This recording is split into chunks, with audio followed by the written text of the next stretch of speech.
I am Kinzair Husni, a fourth-year student at University UM6 Polytechnic, and today we are extremely pleased and honored to have within the UM6P campus studio OUMAR within the third edition of the Science Week. Can you please give us a brief presentation about yourself? I'm so pleased to be here because I'm one of yours. I graduated from UM6P from the School of Collective Intelligence about a few months ago. I'm the General Director also of the Senegalese Agency for Reforestation and the Great Green Wall. Knowing that the Great Green Wall is an African Union initiative that go through 11 countries, it is actually really important to assess what we have done so far for the last 16 years.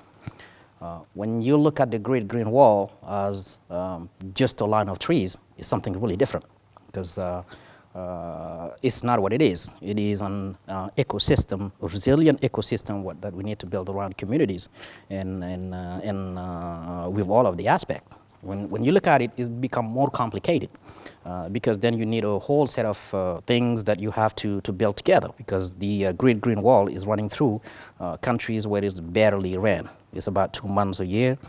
Sometimes you have to dig in 200 to 250 meters to get you the first drop of water. That means you have to really take care of the water problem. Water issue, if you don't fix it, you don't have no forest. There's no way you can build a forest without water. Looking at the water problem, then you run into technology because you need an extraction technology, you have to have distribution technology, and then watering technology. That technology cannot run without energy.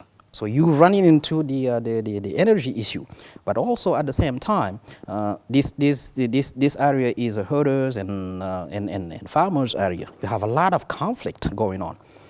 When resources are really reduced to its minimum, then people tend to occupy the same space. Then you have a collective intelligence problem.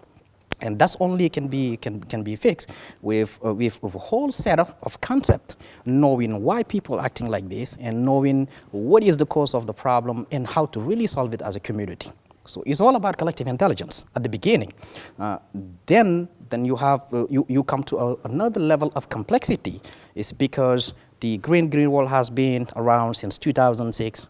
In 2023, 16 to 17 years of hard work with about 4% of execution. And we're supposed to deliver in 2030. In the next 8 years, can we do 96% of what we have not done in the last 16 years? Last 16 years, we have only done 4%. So that's really require change of concept. Change of concept is using science to understand where is the problem is. That's where the complexity is. Having a whole data of science, knowing what the quality of the soil, how actually to improve it, where is the water, how to have access to that water, how to properly manage that water, and also the plant, the type of plants that will grow in those countries and then can be used by to empower our women community. It's really important that we empower those women because they live off of that area. If they live off of an area where school is barely available, when you have little opportunities, they need to live off the forest. Live off the forest is mean extracting the resources out of it and then using those resources to make a living and to go beyond making a living. And that's require a lot of work. The gender equality is a big problem. And science is the only one that can provide us key to those solutions. Science is the only thing that we can use to understand where we're heading, to predict the event, to predict the climate change, but also to draw really practical solutions to make this Great Green Wall.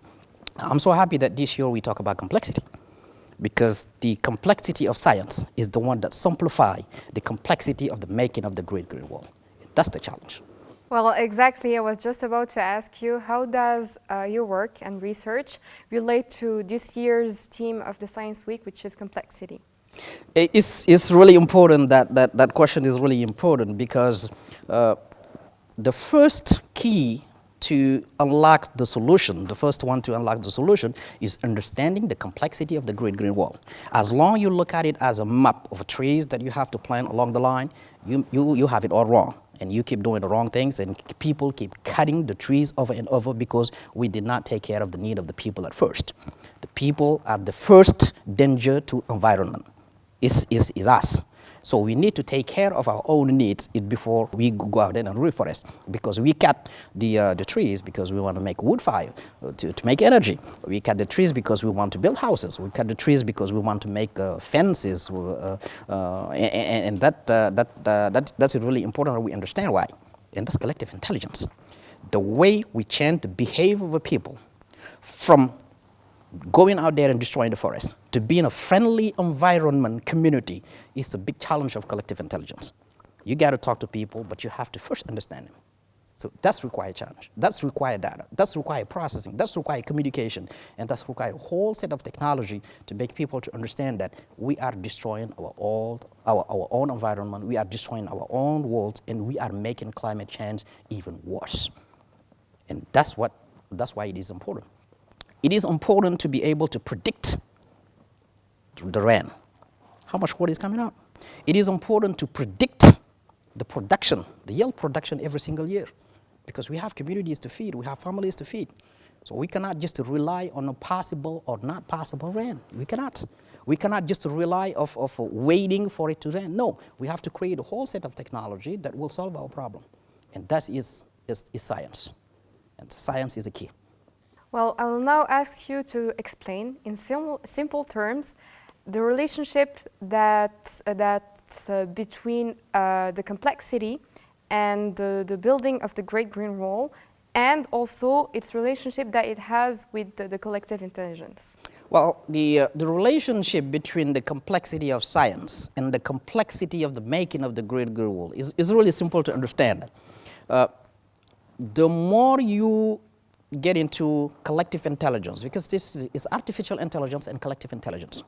Collective intelligence is knowing how people behave and how to get communities to work together to fix complex problem and make it simple.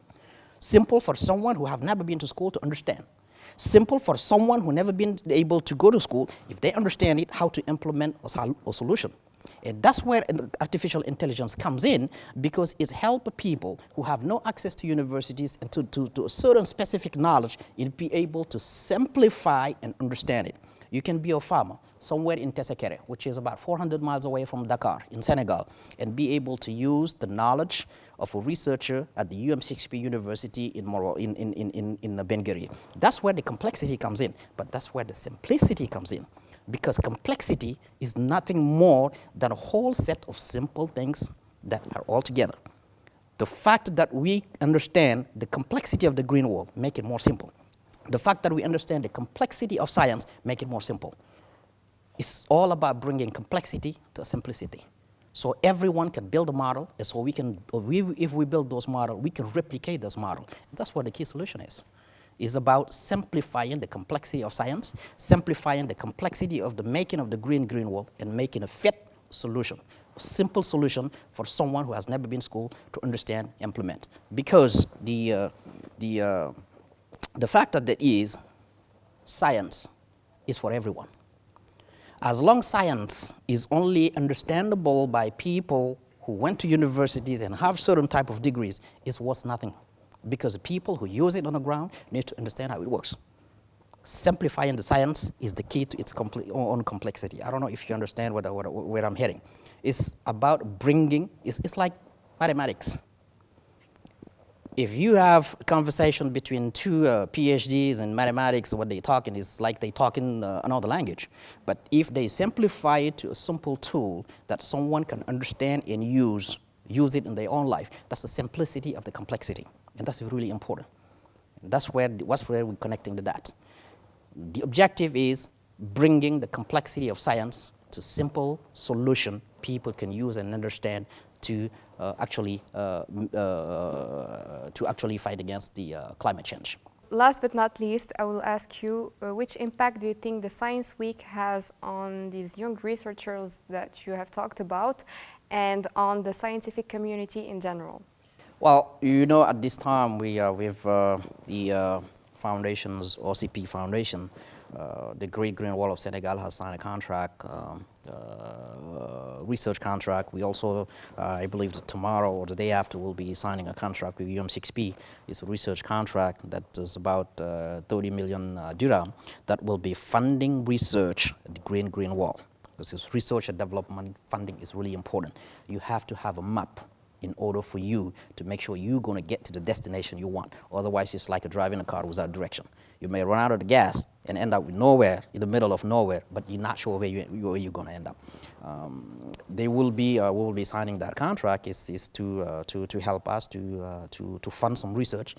Teachers in Department of the University of UM6P with one of the Senegalese university will be getting together also to do some research. Is really important. I think that this week we came to understand that we have to work together. Collective intelligence and artificial intelligence, we have to work together in different fields, field of agriculture, field of in different fields, so we can come up with solutions that are really that we are able to implement and improve life, people life on the ground. And that's what is important, because it's all about improving people life. Well, thank you very much. We're extremely pleased and thankful to have you within us today. Thank you very much.